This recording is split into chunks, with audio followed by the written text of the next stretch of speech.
सारे दावे खोखले साबित हो रहे हैं और एक और चोर ने 1 घंटे के अंदर 2 थाने के इलाके में की चोरी। पूरी घटना सीसीटीवी में कैद।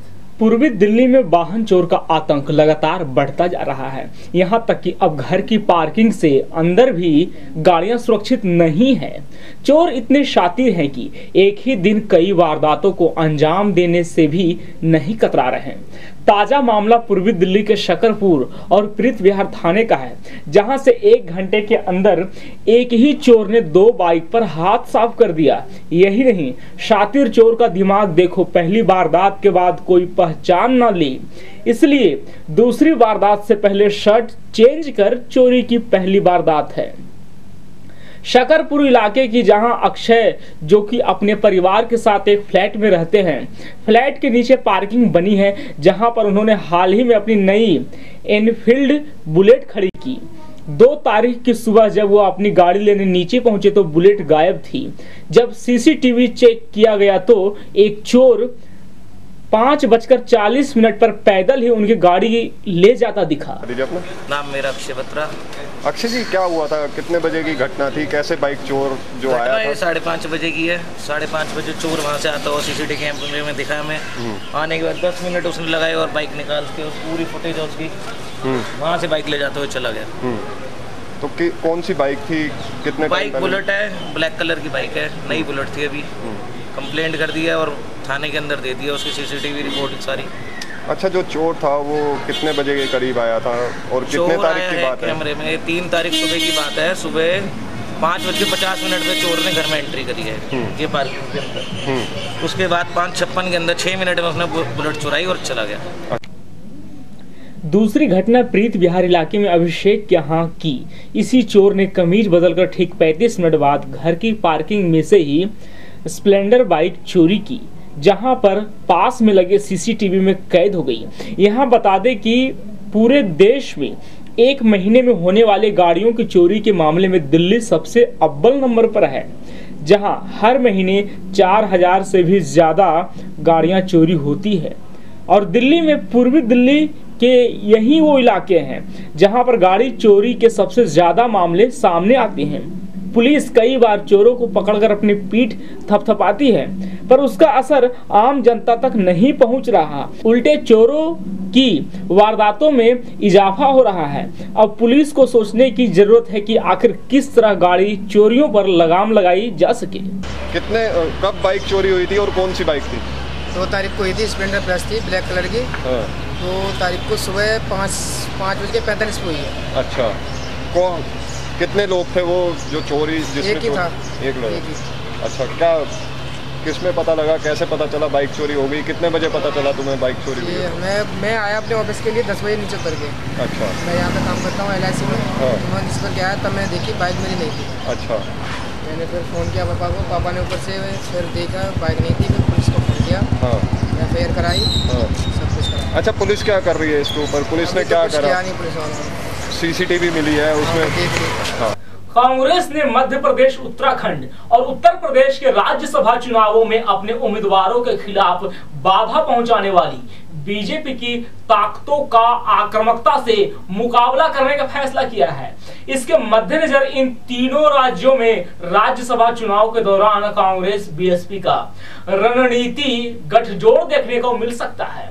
साथ ही साथ कांग्रेस के एक असरदार तबके के हरियाणा में पार्टी विधायकों को निर्दलीय उम्मीदवार और आर आनंद के समर्थन के लिए कहना शुरू कर दिया है, जिन्हें इंडियन नेशनल लोक दल का समर्थन भी मिल रहा है। उनके खिलाफ बीजेपी के समर्थन वाले निर्दलीय उम्मीदवार सुभाष चंद्रा मैदान में हैं। बीजेपी जहां राज्यसभा में ऊपरी सदन में कांग्रेस की नई एंट्री को पूरी तरह से ब्लॉक करने की कोशिश में जुटी है, वहीं विपक्ष भी ज्यादा से ज्यादा सीटें हासिल करने की पूरी जोर कोशिश कर रहा है ताकि ऊपरी सदन में कांग्रेस का वर्चस्व कायम रहे। सूत्रों ने बताया कि बीएसपी सुप्रीमो मायावती अपनी पार्टी के विधायकों को मध्य प्रदेश में कांग्रेस के राज्यसभा उम्मीदवार विवेक तनखा को समर्थन देने के लिए कह रही है। विवेक तनखा सीनियर वकील और दिग्विजय सिंह के करीबी माने जाते हैं। उत्तराखंड और यूपी में भी दोनों पार्टियों के बीच कुछ ऐसा ही तालमेल दिख सकता है। रिजर्व बैंक के गवर्नर रघुराम राजन मंगलवार को मैनेटिंग पॉलिसी में इंटरेस्ट रेट या बैंकिंग सिस्टम में कैश बढ़ाने का क्या करेंगे, इसमें बहुत कम लोगों को दिलचस्पी है। हर कोई यही जानना चाहता है कि वह दूसरे टर्म में रहेंगे या जाएंगे। हालांकि ज्यादातर एक्सपर्ट का कहना है कि मंगलवार को रेट में बदलाव नहीं होगा। राजन का 3 साल का कार्यकाल सितंबर में खत्म हो रहा है। राजन की मॉनेटरी पॉलिसी सुनियोजित रही है। उन्होंने इंटरेस्ट रेट पर बहुत सोच समझकर फैसले किए। भारतीय बैंकिंग सिस्टम को बैड लोन की समस्या से छुटकारा दिलाने की भी उन्होंने पहल की है। इससे राजन के कार्यकाल के दौरान रिजर्व बैंक की विश्वसनीयता बढ़ी है। सबके मन में भले ही राजन के दूसरे टर्म को लेकर सवाल है, लेकिन उन्हें पता है कि आरबीआई गवर्नर मंगलवार को इसका जवाब नहीं देंगे। एचडीएफसी बैंक के चीफ इकोनॉमिस्ट अभीक बरुआ बताया कि डॉक्टर राजन के दूसरे टर्म के बारे में लोग उनके मुंह से सुनना चाहते हैं, लेकिन उन्हें मायूसी होगी। पॉलिसी पर इकोनॉमिस्ट के बीच ईटी के पोल से पता चलता है कि किसी को इंटरेस्ट रेट पर एक्शन की उम्मीद नहीं है, इसलिए रेपो रेट 6.5% पर बना रह सकता है।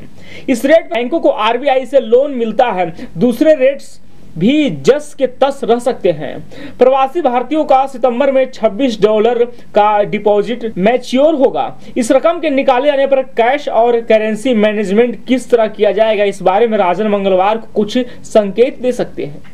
2 जून को मथुरा के जवाहर बाग पार्क में खूनी संघर्ष के 72 घंटों बाद जब पार्क मीडिया के लिए खोला गया तो अंदर की भयावह तस्वीर सामने आई। राम वृक्ष यादव के नेतृत्व में स्वाधीन भारत सुभाष सेना ने पार्क में आयुध फैक्ट्री बना रखा था। पुलिस ने यहां से न सिर्फ भारी मात्रा में हथियार बरामद किया है, बल्कि विस्फोटकों का जाखिरा इस बात की गवाही दे रहा है कि पार्क में बम बनाने वाली फैक्ट्री भी थी। रामकृष्ण यादव और उसके हथियारबंद समर्थकों ने इस 260 एकड़ के पार्क पर लंबे कब्जे के दृष्टिकोण से भारी मात्रा में अन्य चीजें भी जमा कर रखी थी। पार्क में अस्थायी तौर पर एक कम्युनिटी किचन चल रहा था, जिसमें अब चारों तरफ बर्तन बिखरे पड़े हैं। इसके अलावा पार्क में एक जनरेटर, कई बैटरियां और इन्वर्टर सोलर पैनल्स भी मिले हैं। 2 महीने पहले पार्क की बिजली काटे जाने के बावजूद राम वृक्ष यादव के इस संगठन ने इनके सहारे बिजली पाई थी। मथुरा के ग्रामीण एसपी अरुण सिंह ने बताया कि बैटरियों का इस्तेमाल सोलर पैनल के लिए किया जाता था। 2 साल से पार्क के अंदर बैठकर अपनी समानांतर सरकार चलाने वाले राम वृक्ष यादव और उसके समर्थकों ने पार्क में सब कुछ जुटा रखा था। शमशान बन चुके इस पार्क में कपड़े, किताबें और कॉमिक्स के अवशेष बिखरे पड़े हैं। पार्क में मिले अवशेषों से पता चलता है कि इस संगठन ने एक अस्थायी सुपरमार्केट जैसी व्यवस्था कर रखी थी। YouTube कॉमेडी चैनल AIV के कॉमेडियन तन्मय भट्ट के स्नैपचैट वीडियो पर मचे एक लंबे बवाल के बाद भारत रत्न प्राप्त गायिका लता मंगेशकर ने बेहद इमोशनल जवाब दिया है। लता ने कहा कि मुझे कोई चीज प्रभावित नहीं करती। मैंने अपने जीवन में बहुत सारी बाधाओं का सामना किया है। जिस उम्र में दूसरी लड़कियां गुड़ियों के साथ खेलती है, मैं उस समय में बतौर सिंगर काम ढूंढने के लिए घर से बाहर होती थी। मैंने बहुत कम उम्र में ही यह सीख लिया था कि केवल आपका काम है जो मायने रखता है। इससे पहले दिए गए एक बयान में लता ने कहा था कि मैं यह नहीं जानती कि तन्मय भट्ट कौन है। स्वर कोकिला लता मंगेशकर ने कहा कि ना ही मैंने यह वीडियो देखा है और ना ही मैंने तन्मय को जानती हूँ। लता मंगेशकर ने कहा, लोग बहुत परेशान हो गए हैं, मुझे ये बुरा लगा। लोगों को मेरी वजह से दिक्कत हुई, मुझे ये बिल्कुल अच्छा नहीं लगा। मैं अपने सभी शुभचिंतकों को विश्वास दिलाना चाहती हूँ कि ये सब बहुत छोटी चीज है। जीवन में इससे भी कई बड़े मुद्दे हैं। हमें उन लोगों को ज्यादा महत्व नहीं देना चाहिए जो दूसरों की छवि खराब कर रहे हैं। यकीनन उनके ऐसा करने के पीछे अपने कारण होंगे। ये लोगों का प्यार ही है जिसकी वजह से मैं यहाँ तक पहुंची हूँ। गौरतलब है कि स्वर कोकिला लता मंगेशकर और मास्टर ब्लास्टर सचिन तेंदुलकर के इस वीडियो पर कई फिल्मी हस्तियों ने आपत्ति जताई थी, तो कुछ लोगों ने इसे किसी का अपमान ना बताकर महज कॉमेडी बताया था। तन्मय ने अपने फेसबुक पेज पर सचिन बनाम लता सिविल वार नाम से एक वीडियो शेयर किया, जिसमें उन्होंने दोनों हस्तियों को लड़ते हुए दिखाया था। राष्ट्रीय स्वयंसेवक संघ के सह कार्रवाई कृष्णा गोपाल सिविल सर्विसेज के 600 से भी ज्यादा सफल उम्मीदवारों की क्लास लेंगे। कृष्ण गोपाल दिल्ली में 17 जुलाई को इन उम्मीदवारों को संबोधित करेंगे। इस सेशन में सिविल सर्विसेज के टॉपर टीना डवी और अतहर आमिर भी शामिल होंगे। इसमें वैसे क्रेडिट भी होंगे जिन्होंने संघ की तरफ से चलाए जा रहे कोचिंग इंस्टीट्यूट संकल्प में पढ़ाई की।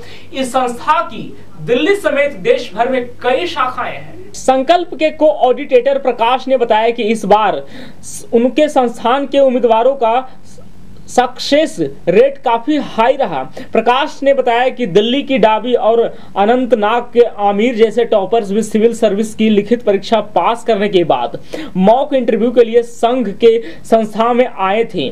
आमिर ने इस बात की पुष्टि की है कि वह मॉक इंटरव्यू के लिए संघ के संस्थान में गए थे।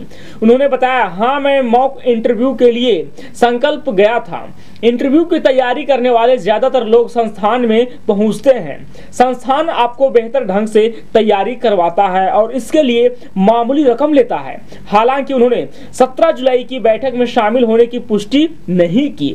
डाबी ने ईटी के मैसेज का जवाब नहीं दिया। को ऑडिटर ने बताया कि इंटरव्यू एग्जाम का आखिरी और सबसे अहम हिस्सा होता है। हमारे पास इसके गाइड्स के लिए बेहतरीन लोग हैं। उनका कहना था कि पिछले सालों में भी इस संस्था के कई छात्रों ने सफलता हासिल की है, लेकिन इस बार सक्सेस रेट हाई रहा। लिहाजा कृष्ण गोपाल जैसे आरएसएस के सीनियर मेंबर इस बैठक को संबोधित करेंगे। तो वक्त हो चला छोटे से ब्रेक का, बने रहिए हमारे साथ, क्योंकि ब्रेक के उस पार हम आपको बताएंगे कि आखिर राहुल गांधी को अध्यक्ष बनने पे किन्होंने जताई नाराजगी।